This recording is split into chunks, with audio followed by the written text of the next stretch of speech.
Guys, so this is going to be a markup of the dollar index mixed with the indices, right? Guys, I focus on NAS 100 the most, but I look at all three of them in correlation. Now that's for mostly going to be your 9 a.m. trade, your New York session trades, but I'm also going to cover how you can, look for swing trades when it comes to Euro USD. All right. So I'm going to go ahead and share my screen. 1 second here.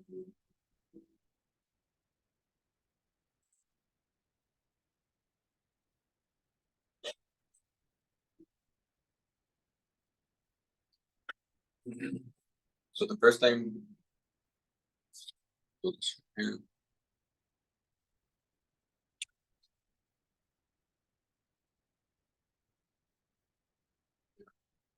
so the first thing I want to go over is going to be the US dollar. All right, so I'm going to bring that over here really quick. So studying this on 3 windows, understanding, where, the bigger liquidity is going to be when it comes to where we're at when it comes to the monthly, right? Where we're at when it comes to the weekly, right? We're in a bearish week currently right now, from the bias that I had from Sunday. I wanted to see personally dollar come take these 2 wicks right here. But that's not really what's happening currently right now. So now that we've had a transition and you look at this daily, we actually had this last up candle here press higher than this previous day, right? So that kind of showed me that price can maybe continue up to 105.50, possibly 106, and start playing into this area. But what we ended up getting as well, and what I was also looking forward to, is once we broke this 4-hour last down candle, creating this lower low here, would price be able to fight 104.50 and go lower, or would and continue this this trend here, or would price actually find a sweep of liquidity in this area, find this higher low, and then continue higher?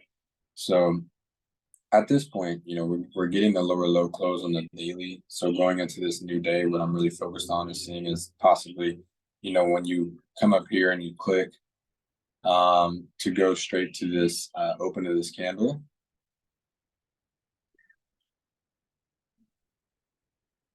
So let's see here. So yeah, so when I did that, it went to all the different time windows that we have up, and we pull up in the hour here on the far right.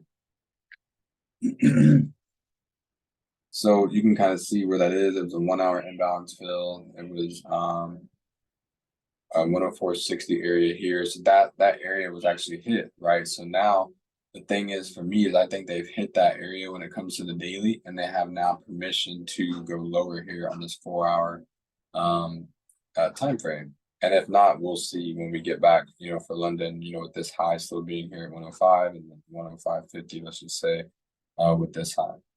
So to me right now, I'm looking for, more downside right now on dollar to 103.50. So when it comes to our indices, which I'm going to go over NAS first, and then we'll look at Dow as well, and the craziness of what happened there. I'm going to erase some stuff in here. I was actually showing some people some stuff, but I'll go over, what we mark up. So daily 15, or daily 1-hour 15, let's just say right here.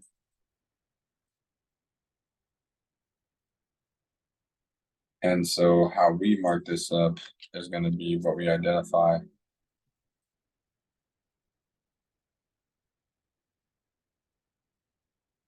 is going to be the daily open, right? So for me here in Central Time Zone, identifying this is the daily open for, I forgot what it was, Wednesday. And then we identify the London open, right? Is London open? Yeah. And we want to identify the New York open.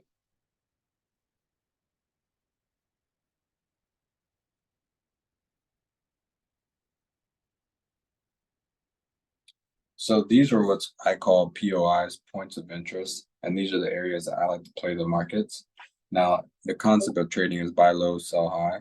So one of the things that we really focus on as well when marking up this move is going to be the low of the day, which is the Asian session liquidity, which is a key area a lot of the times in the market. And so what you can see here, when I go back and you start looking at things on the daily, it looks more than likely to me that these are equal lows here. And that price has a lot of buyer liquidity under here. All right, so when I go back and I look, excuse me, at that dollar, when I bring that back really quick, it makes me really want to see, what's going to happen since we've created this new 4-hour lower low. Right, because now when you look at the actual structure of everything, you have a lower low. So if price starts to, find buyers, let's just say, from this 104, 40s, 104.20 area, and starts to come back to the 104.80s and above, potentially, if it doesn't just sink and go lower, right, to the liquidity spots that we're looking at, then if this was to go higher, then you would start looking at this to continue lower, right? Because obviously it's going to do the opposite. So for the positions for today, I'm going to show the 15 and the 5. And what we focus on is mitigation and timing, right? So timing is a real big key on being able to layer these markets and see certain things. So if you wait to take your positions, and most traders will, you get antsy, you want to take them as soon as you wake up or whatever. But if you wait till 8:30 a.m. Central Time Zone, right? That's going to be 8:30 for us. Like I said, if you're in a different time zone, you have to correlate that. But we wait for the 8:30 open and we see the manipulation. So what they actually do here is they push down and take the lows right from the New York Open right here at 8:30. All right, so I actually want to bring open the smaller time frames too for this part.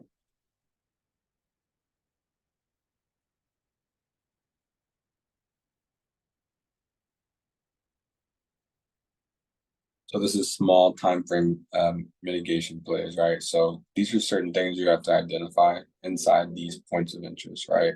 So remember these areas here, the New York Open, the Daily Open, the London Open are areas that we want to focus on.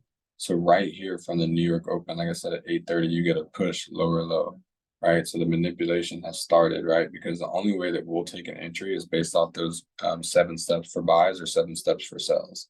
Right, so just to kind of give you guys an example of the short versions, right? This is what it looks like. I'm going to draw it really quickly here. So you basically would have, this is how you look for sells, right? These are the 7 steps that we focus on. Price moves like this.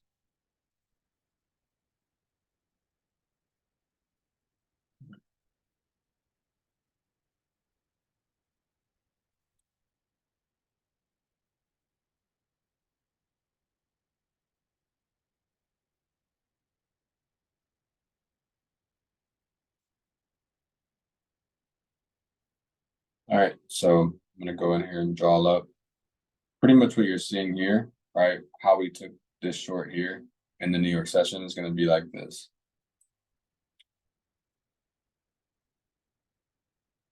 What a lot of traders do, right? They're all taught pretty much the same way, right? Buy low, sell high, right? But they're also taught that when they get support resistance, right? So let's say like here would be resistance, here would be support.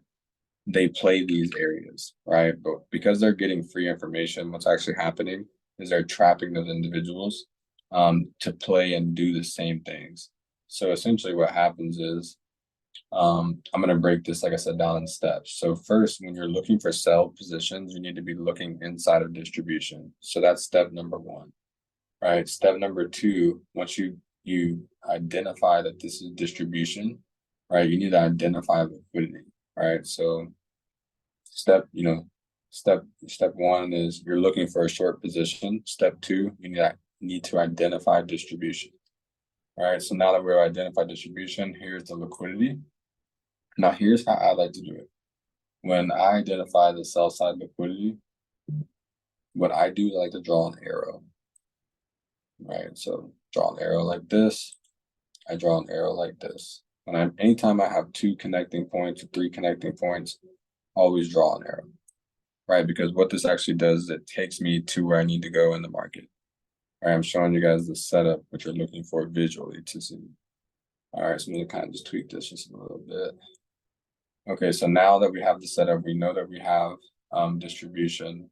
Now we need to know where's the money, right? And because, like I said, because these players are taught to play in between these ranges, where their stop losses end up going, because what they're actually doing is they're forming opinions, is it goes above and it goes below these areas, right? So you're looking to play above or below these areas, right? So now let's focus on the area that was taken, right? The first thing that happens here is perfect, right? They shoot up into the area. Now, most people, what they do in this area is they personally look for that sniper entry. But what you see a lot of the times with a trade like this is you look for that entry, but it goes a little bit higher, and then it goes, right? How many times does that happen, to you when you've taken a trade, you feel like it's a great entry, and it goes a little bit higher, takes you out, and then goes the way you want to go, right? So right here, this is just a signal, right? So for me, this is, like I said, you had 3 steps, or excuse me, 7 steps. And those 7 steps, we're into step 4 now. We're seeing basically the fast push up, taking out traders, right? So this is going to get people to start buying around, I'd say like around this area here. And then they start putting their stop loss at the low, right? And then it builds up in this area. So now what you want to see before you take a sell is you want to see my favorite step, which is this one here, step 6. And this is the break of structure, right? Because this break of structure solidifies that price has the willingness to go lower by creating a new lower low right here, right? So after it creates that new lower low, that step 6, that break of structure, now as soon as this happens, what you want to do next is you want to take your Fibonacci from that high to that low. And what you want this to be is about a 71% retracement. And so now how do you enter this trade? Well, based off the rules that we get in off 71 to 78.6 retracements, and we place our risk at the top of that structure. So about 10 points there. Anytime we take a position, we want to go 3 times our risk, right? So 10 points for 30 points, right? It's 3 times our risk, and then we're able to manage that trade from there. So now showing you guys this, right? You guys see this. Now look at today's trade. You got the lower low that we were looking for here. You have the fast push up candle.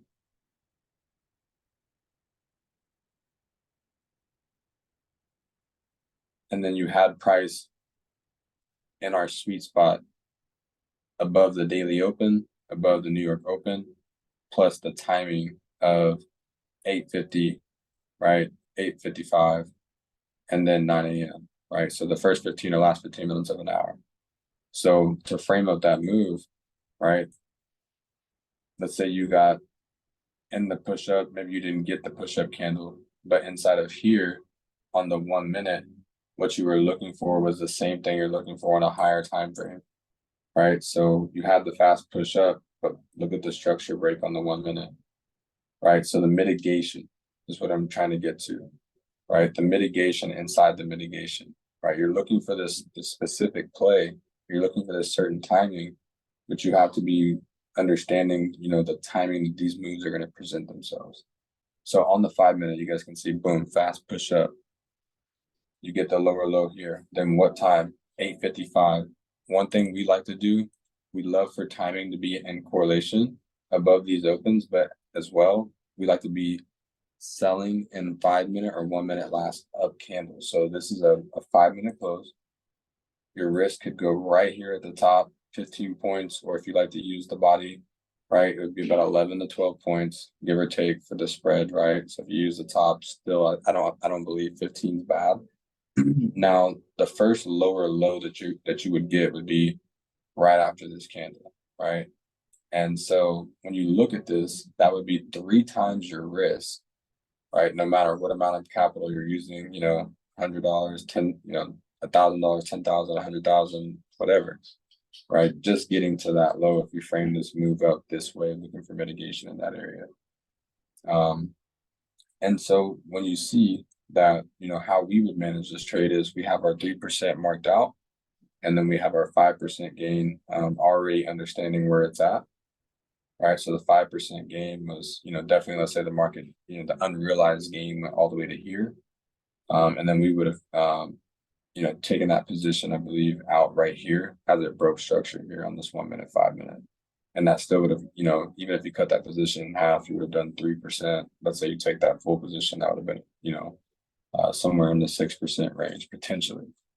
Right. So that's pretty crazy just to see. And the timing, how long that actually takes. Let me do that one more time here. So from that entry, to that low, you're looking at 20 minutes.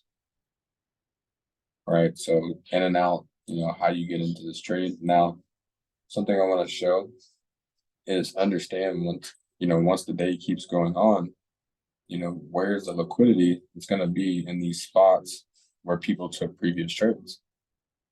Right. So the crazy thing is, I don't know if you guys seen Dow Jones. Really quick, we'll look at it really fast. Crazy pop up. the new open just happened. Cool. So crazy pop up right here on the far left to end the day. So for me, just focused on NAS, what I can really see is obviously there's all the sells from earlier today, but when you jump just in here into the 5 minute, you can see that there's still quite a bit of equal highs here. So maybe these can become a target later on. We already have that push lower low here from the Asian. So for me, I'd want to see price, I don't want to like Nostradamus or try to predict anything like right now, but for me, I'm still wanting to see as long as the dollar continues to hold this area here for right now and going into London and tomorrow, I'd want to see these continue lower.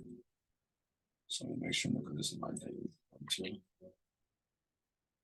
Yeah, so when you look at all of these, especially the daily, the equal lows now, they look more like a target as well. So just wanted to show you guys, some mitigation, an example of a sell scenario here.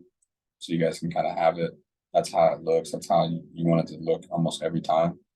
If you guys want the 7 steps, just go on my free Telegram, and it's in the media section. But other than that, family, I appreciate you guys. I'll see you guys on the next New York session. You guys have a good rest of your week.